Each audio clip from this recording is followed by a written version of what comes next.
Hello there. It's time for Most Things Kenobi.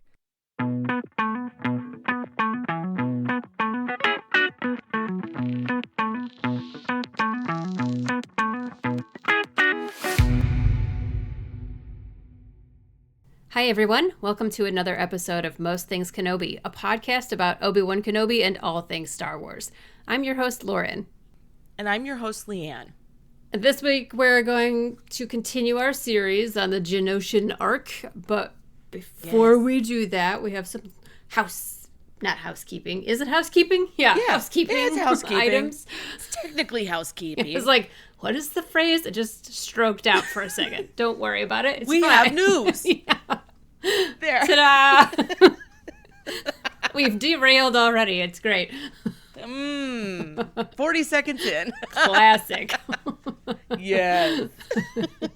Anywho, we've set a date for our Patreon revamp, and we are going to launch some new stuff starting on August 1st. So that is just a short while from now, 2025, in case excited. you're listening to this in another year in the future. Mm-hmm. Yeah, if we don't make it, at least we have this dated. Oh my goodness. So that will be, we're going to be offering some new stuff. The tiers are the same. We still have Padawan, Jedi Knight, and Jedi Master tiers. The prices are the same as what they are, but now we're revamping what you get. And we are going to do some fun things like games and videos that are just for our patrons. But then we're also going to do some more stuff like hangouts where we do watch parties, live Q&As, stuff like that. So we are both looking forward to that. I think it's going to be fun. It's going to be fun. Yeah. Yeah. We've learned some ways that we can actually have a watch party, and Patreon is changing some of the stuff that they offer, so we'll be able to do live Q&As right from Patreon at some point in the near future. But until then, we'll probably do them on YouTube. So yeah, we have some cool stuff planned. So if you aren't a patron yet and you would like to join in the fun, head over there. We have the link in our show notes. You can always find it there. Also, we would just appreciate any support. Yeah, we love it. We love all of you that choose to support us because it's just takes a lot of work what we do, but we appreciate it, and we hope that we give back in the ways that we have done and what we're about to do, which is very fun. Bingo is involved. So it is. That's all I'm gonna say. Like with most things, our biggest hope is that we make you laugh and bring a smile to your face with what we offer. Yeah. So that's the truth. That's it. That's all we want. All right. So shall we move on to our subject of the day? What is the subject of the day? It's the second part in the Geonosian arc. We did, oh my gosh, what is it? Landing at Point Rain in our last episode. And this episode, we're going to talk about Weapons Factory, which has your favorite character in it. Yay. No, I didn't mind her. I didn't mind any of the characters when I rewatched this. For what it's worth, I haven't watched this one in a very long time. Me too. Even when I watched the Geonosian arc, I almost always skip this episode for some reason. Yeah. It's not a bad episode. There's a lot that goes on, and the message is kind of interesting, which is, I think, what the bulk of this episode will be us tossing around the lesson, if you will, the morality of it all. Yeah, and I had to actually go back because I didn't even see what the fortune cookie, quote unquote, at the beginning was. Oh, yeah. And then I was like, oh, okay. Yeah, now it all makes sense because it's no gift is more precious than trust. So the whole episode focuses on that in some ways that are, to me, deeply irritating. Yeah, I agree. And from like many angles, but in a way that it's not me. It's like it's definitely, I think it's meant to be that way. It's meant to be provoking. I think so too. Yeah. It's obviously in a 25 minute episode, they've got to be a little blunt with it. They got to be right out with it. You know, the stark contrast between Luminara and Anakin, and then Barriss and Ahsoka. Yeah. And I don't mind Barriss in these early episodes. I think I grew to dislike her more after, it's kind of those hindsight things where you know what she ends up doing, so you hate her. Before you know what she's, you go back and watch it, and it's one of those things like, ironically enough, the issue of trust, it comes back to bite Ahsoka in the ass in the end, but that's not what we're talking about. It's not why we're here today. At the same time, they kind of imply that, like, Luminara is this very stalwart Jedi, and her Padawan turns to the dark side, whereas Anakin is, like, free loosey-goosey with his apprentice, and she is one of the most steadfast, I would say, in the Force, not necessarily as a Jedi, but she has a strong conviction in the light side. Yeah, that's an interesting point. That is actually, So, I mean, it's nature versus nurture. You don't know. You can raise a child, loosely speaking, you can raise a child as properly and as well as you can, and they can still become a bad egg, I guess. But it does make you question the effectiveness of the two Jedi, which is Luminara and Anakin, in their training methods, the style in which they train. I don't mind Luminara in this episode either, and I do dislike her.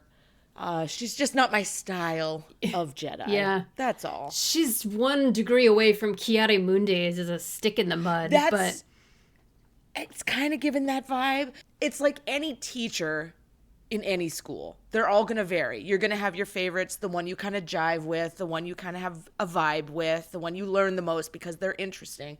And then there's people like Luminara who are just like by the book, but not like Kenobi. Kenobi has personality. There's a flatness. Obi-Wan is he's right in between. He has both the Anakin and the Luminara type. And I think that's why he is so effective, because he's very much. He's just, you said, he's got a personality. Well, I hate to even say that, because some people might find Obi-Wan's personality grating. I don't know who they are. They're not listening to this show. That's true. Yeah, that's true. But, Luminara might be very effective in teaching many other people. Yeah. That being said, neither one is in balance, I find. Do you also find that? Yes, I agree. I think that by the end of the episode, you see the positives and negatives of both kinds of relationships. Correct, yeah. And so I think it's interesting.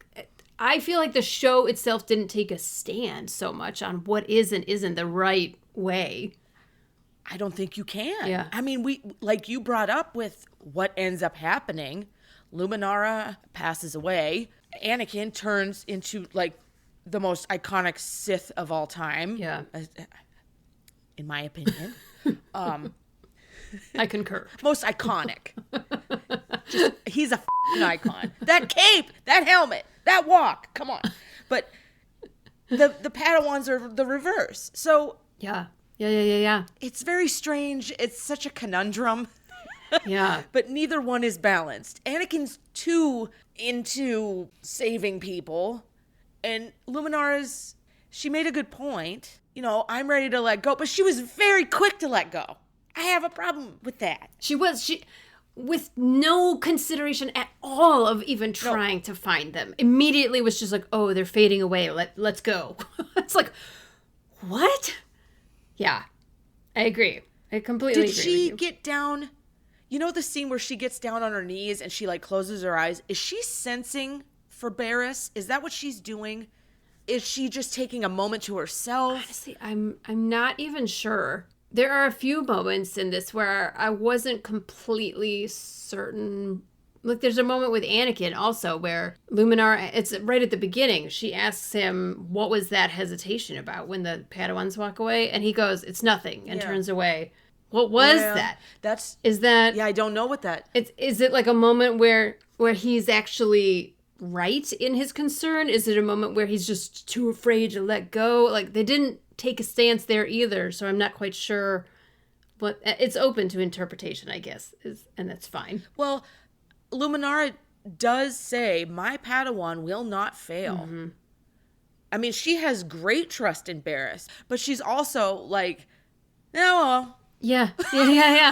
Yeah, and Anakin's the opposite, where he's kind of acting like he doesn't trust Ahsoka and steps all over her at the beginning of this. And then at the end, Ahsoka says, I knew you would come. Like, I knew you'd save us. And so she really does trust him, even despite all of this conflict that they have.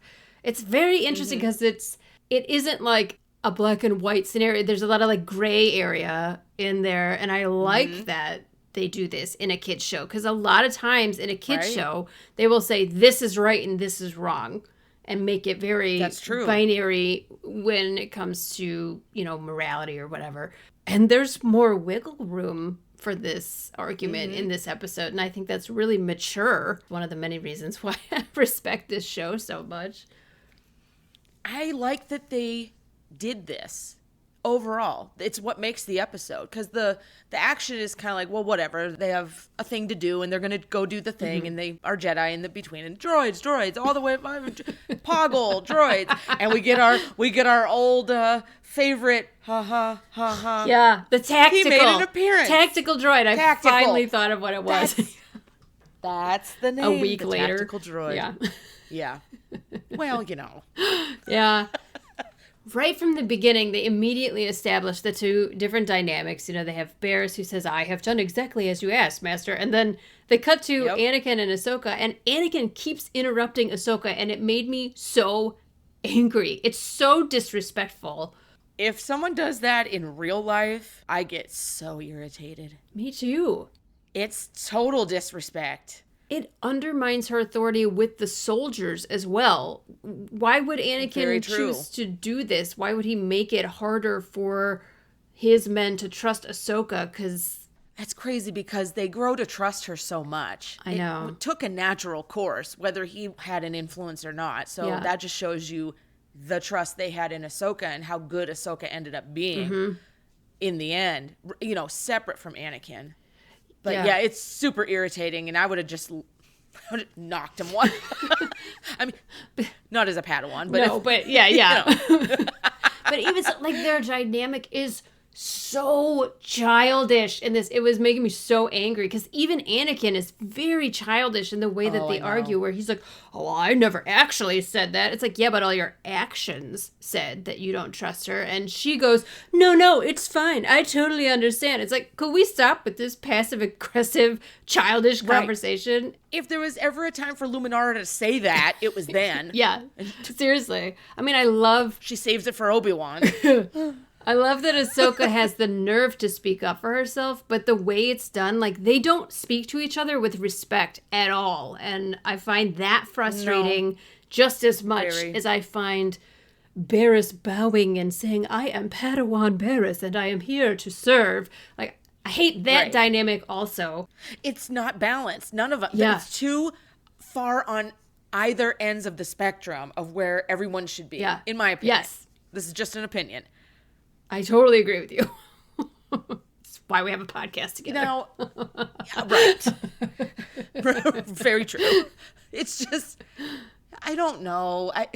It's exhausting. It's a little exhausting. It's just a little exhausting. Yeah. I'm glad that dynamic doesn't persist, like, through the whole season. It's kind of... Yeah, very true. It's just sprinkled in here and there, but for the most part, Anakin and Ahsoka are very much a good team. If it had permeated their relationship all the time, I don't know if I could have tolerated it, honestly. No, they had to mature. Yeah. Someone had to.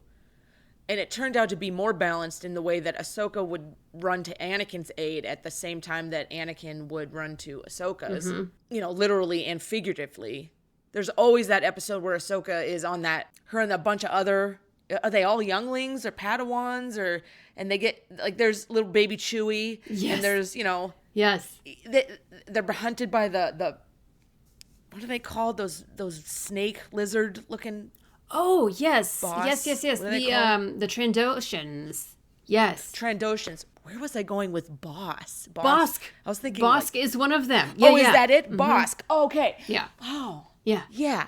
Yeah, thank you. Okay. So it wasn't a brain fart. No, you're right. That was all Anakin's teaching that helped her stay alive, and we find out later on in more obvious ways, like, she survived Order 66 directly resulting from Anakin, which is it's beautiful and f***ed up, and I'm here for it. But I guess we got Barris's story in the end. You know, we did get her story in the Tales of the Sith. Or Tales of the Empire? Was it Tales of the Empire? I don't even remember. I kind of get them. Some tale. Yeah, I get them mixed up in my head now because they tell a lot of stories. In short bites. So, but yeah, I guess it's cool that we see her finish her story at least and wrap it up. To be honest, I also don't watch Ahsoka's arc at the end where she leaves the order, the Jedi Order, because it's so depressing. It's too painful. So I kind of don't have as much memory of why Barris did what she did. Well, she hated the order. She thought we were wrong. Listen to me. That was actually, we. I mean. As if I'm one of them. Yeah. Okay, our team. But we she are thought like, our team was wrong. If you were good, some people really like to fantasize about being in the Empire, and I think you and I would really deep down like to be Jedi, so it's fine. Yeah, listen, it's just it stays. So she thought we were wrong, and she was just becoming as jaded about things as some other people were in the Order, but Yeah. went about it all sorts of wrong. It's sad, too, because in these episodes, because there's this one and there's another one, the Brain Invaders one with Ahsoka, and the partnership that they have is actually kind of cool because, we don't often see Padawans working together in Clone Wars, and I have to say, too, in media, a lot of times when it's two girls working together, it's catty and they fight. Mm-hmm, and I find that so boring because it's not true. It's not true. But that's why I love this, because they come together. And though there are moments where Ahsoka's like, are you sure you know what you're doing? And are you sure we're going the right way? They're really more equals. And after the way Anakin's been treating her, I think it's kind of what she needed to be equal with somebody. And she makes the selfless decision of, we can still complete the mission and we will probably die in the process, but that's what they both, as children, as Padawans, decide to do. I want to talk about this. Yeah, I think it's really, and it's also so well done. Like the way that sequence unfolds actually gives me goosebumps. It was really beautifully done. I think they're very young to be very sure about just going ahead and doing it. They are devoted to this. I know, it kind of shows how much the Jedi brainwashed people. You could think of it two ways, as like selfless, or maybe they're too young for this, but yeah. I do wonder if they're not old enough to think through certain things, and they're like, you know what? This is what we were made to do. This is our path. This is what we're meant to do. There's no other way out. Let's do it. And I commend them for it. It's crazy how they just are like, you know what? We can do it. We're going to do it. Yeah. The end. Okay. That happened real fast. I haven't seen this in a while. And I can't believe how fast they just came to that decision. I'm just like, I would have sat there for a minute. I'd have just given it another 30, maybe 45 seconds. But, they had that there was the time thing. Like, the bombs are going to go off and and all this stuff. So they had to do something. So I commend them for it. And it was beautiful, like you said, because the lighting in the whole scene. All of it. And like the way she just tells Anakin, we're not going to make it. And the way he's like shouting her name, and they just do it anyway. And then the concussions and the explosions that blast out and like force the clothes back. Yeah, that was so well done. And Kevin Kiner's music is so good, especially in that moment. It's so good. Do you ever just sit around and think, like, if this had none of the music, it would be half as good? Seriously. Kevin Kiner's music is so good for all this. Yes. Yeah. He really is talented. There was another show I was watching, and I kept seeing, like, Kevin Kiner is, like, a producer, I think. Mm-hmm. And I was like, what? And I looked it up, and he had done all the music for this show that I've been watching, and I think he was a producer. And I was like, well, that explains why this music is so good. He's so talented. We should do an episode about him, because he's. We said we were going to. So we need to make that happen. And we did see him in person at we did. Comic-Con. So. We did. I forgot about that. Oh my God. You're right. I forgot. Yeah, his music, especially in that moment, I thought it really like made me pause and like kind of gave me chills watching that sequence. Because again, like I hadn't watched it in such a long time that I really appreciated feeling a lot in just such a short period of time. That's the other thing. 20-minute episodes, and it will bring you to tears in those 20 minutes. It's really crazy, and it should be appreciated because we don't get stuff like this anymore. Yeah.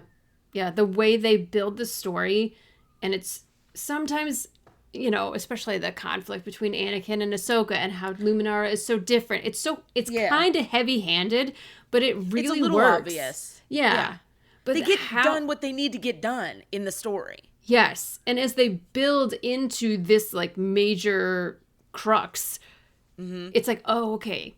This is why that heavy-handedness is so important. Because even despite all that, they're still selfless. They make this decision, which then impacts Luminara and Anakin in totally different ways. But the Padawans, like Ahsoka remains totally confident that Anakin will look for them. Mm-hmm. And Barriss is just like, we're going to suffocate in here. Right? Oh, shit. Yeah. And Ahsoka's like, well, don't worry about starving. We'll run out of air before that. And I'm just like, that's the spirit, Ahsoka. Yeah, exactly. Don't make yourselves laugh. You'll use the air up twice as quick. And she's smart to use Anakin's knowledge and tricks to get a signal out to him, kind of like Morse code. It is brilliant. You're not dead until you're dead, so you might as well try anything. Yeah. Instead of just sit there. It's amazing how fast they found them. Well, did you notice when Anakin and Luminara bring the piece of metal up? It's very reminiscent, at least it was to me, of the scene in Rebels where Darth Vader lifts the piece of metal up off of him. When Ezra is like with him and Ahsoka's about to battle, or Ahsoka's coming, and it's all in that moment. Oh. And I think Ezra knocks it on him. And he does the thing where he like lifts it up and you can see his gloved hand. And that was kind of a parallel in there. Oh, interesting. And I was like, oh, shit, here we go with the parallels. But I just remember that because it's a really cool scene. And I remember Deanna put it in my birthday. she put it in like in my birthday sequence when everybody made the patrons made the video. Oh, that's great. Yeah, I remember. I was like, that's a great scene. I love it. I just want to talk about how creepy that cave tunnel is that Ahsoka and Barriss are in. I love that, though. Oh, my God. It's the first time I was, like, creeped out watching that show, and it was so good. It was. And I was thinking of you and what you said in the last episode about the elements of horror and you know, just the creepy vibes. And this is a very unique species that they're dealing with. Mm-hmm. And if it had been me, and the hand fell like on Barriss, and it would have I'd have screamed, woke the whole hive up. It would have been over. I can't with bugs. I can't with bugs. No, I couldn't have been on this planet without freaking out. Barriss is just like, Ahsoka. How can you be so calm? This is why she's a Jedi and I'm not. Yeah, I'd be vomiting on myself is what I'd be doing. Yeah. I know, that sequence is so good. It's so good. But then, like, they're walking and they go through the tunnel and then it zooms in on the eye of the bug and he's like, awake. It's like total, like horror, not jump horror scare. Film, but like spooky film. Yes, you know. Yeah. It is. It's really great. I think the whole sequence is really well done. The first time I watched it, I remember thinking, oh, they're doing, like, some alien creepy where you gotta crawl under the sleeping enemy and it could just wake up and devour you. And then they one-up it in the next episode because then they go down into the tunnels.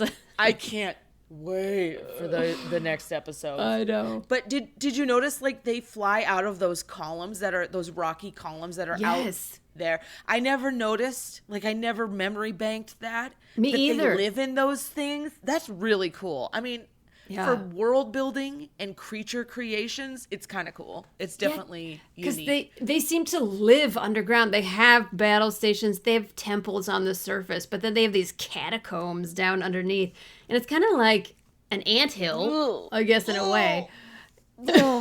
I know, I don't like the parallels. Oh, gives me the heebie-jeebies. I try not to think of them as bugs. I just think of them as aliens, and it like creeps me out a lot less. But Well, the one had like straight up human teeth. He smiles when they're like taking the bombs or something, and I'm like, they have actual human teeth. What is this? I love Poggle though. I like the noises that he makes. He has a walking stick. He's a badass. I know. He has a whole it. cane. Him and Yoda could go at it with their canes. It almost, to me, the cane kind of looks like a tooth of like something larger. I don't know if it is, but it looks like it could be a wing piece, like a bone from one of their wings. Am I? Yeah, it feels. It does feel more like a bone, right? Than like a stick. It does look like one. Yeah. Like a tooth, a bone, a tusk, something. Something, I don't know. which I kind of love. Again, whoever designs the stuff and decides to throw something like that in there, it's what's missing from so many pieces of animation. You know, it's true. The forethought that's put in. I'm kind of with Anakin and Ahsoka on this. I'm biased though. Yeah, I feel like both teams make good points. Anakin and Ahsoka give off the impression of being unprofessional. I was just thinking, Barriss and Luminara are very professional, very mature about how they present themselves at all times. Mm-hmm. You know, Luminara has that little twinkle in her eye, the smirk, kind of like she's amused by Anakin. Well, there is that book in Star Wars. I don't know if it's canon. Something of the Apprentice. It's about Obi-Wan and Anakin, and they meet up with they go to save Barriss. I read it so long ago I can't even remember. It's not that great, but I don't know this one. Like there's that going on, and that was in and around Attack of the Clones. Okay. So they I think it's the first time that Anakin ever met Barriss. So I feel like there's a little bit of amusement there on Luminara's part. She knows Anakin. She knows of Anakin. I'm sure she's listened to Obi-Wan vent about Anakin. I mean, I don't know. Who knows? That's a headcanon. But they're very professional. Yeah. Ahsoka and Anakin, for our viewing pleasure, are kind of like comrades. Like, nudge, nudge. You know, look at this guy over here. Nyok, nyok, you know. And it's a little less professional. They still get the job done. Yeah, it's interesting because I think for the most part it works for them, but then when Anakin tries to have some authority, Ahsoka gives him a lot of shit for it. And sometimes she's more authoritative than he is. And it's all very interesting considering how they turn out, you know, which of course we didn't know what was going to happen to Ahsoka. And she has one of the great arcs, you know, the greatest maturing arc that we see in Star Wars, besides maybe Luke. Because we definitely see him change quite a lot from where he begins in A New Hope to where he ends up, I'm going to say, in Return of the Jedi. Yes. Beyond that, I don't like to think about it. But correct.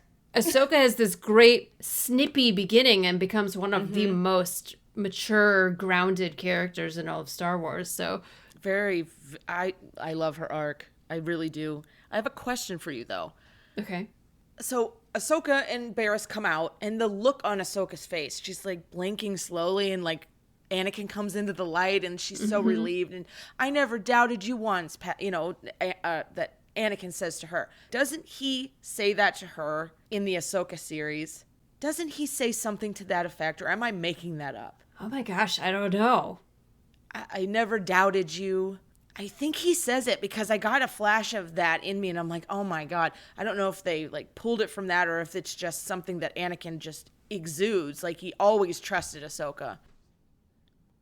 As episodes go, how would you rate this one? Like, how would you rate it, like from 1 to 10? 10 being the best, 1 being not so great.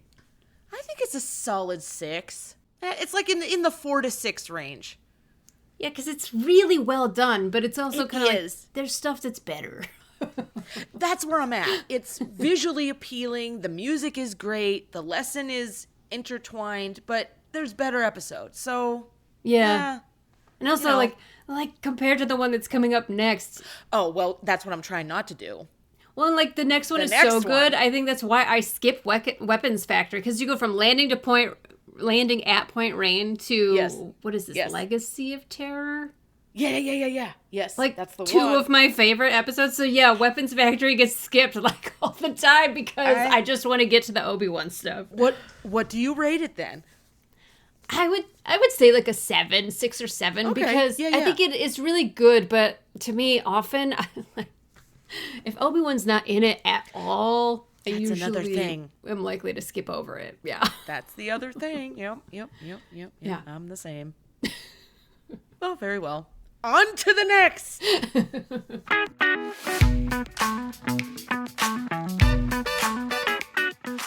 All right, join us back here for the next episode, which we get to talk about all the things with Legacy of Terror.